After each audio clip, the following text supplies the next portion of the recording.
Trying to let you know 사인을 보내, signal 보내 I must let you know. Okay, simulan natin yung groupings natin. Ang topic natin ay tungkol sa mga disaster. Tulad ng lindol. Any idea para makaligtas sa mga lindol? Huwag mag-panic. Okay. Pumunta tayo sa open area. Okay. Ano pa? Huwag ano?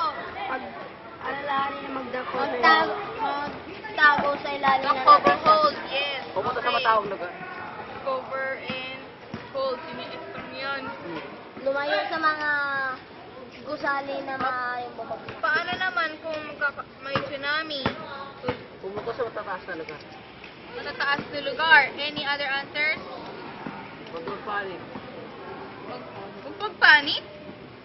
Okay, fine. Panic, mataas na lugar. At pumunta sa mataas na lugar. May iba pang masagot?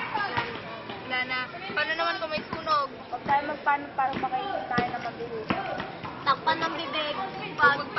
Para hindi takpan kagad, hindi mo nababasain. Babasahin ng towel para Hindi masuffocate. Okay. Huwag mag-panic. Tapos, ano nga yun?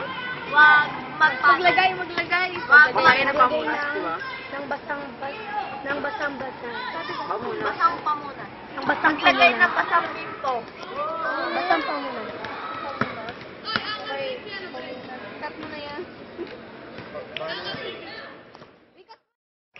Ano? Yun yung nadadagdagan? Okay na to, sapat naman natin. Kulang pa yan eh. Dapat dagdagan natin yan, ganito.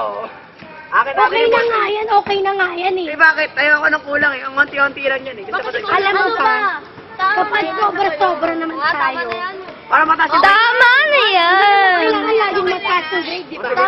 Tama na, di ba? Oo. Ano sang-ayong ka na bang okay na to? Hindi pa.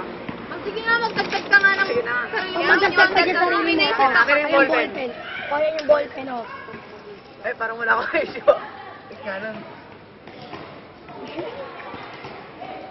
Wag na, Mark. Tama na yan. Lalo pa lang pinakado eh. Okay na yan. Sige na nga. Nagiging parang pa-baby girls ka yan eh.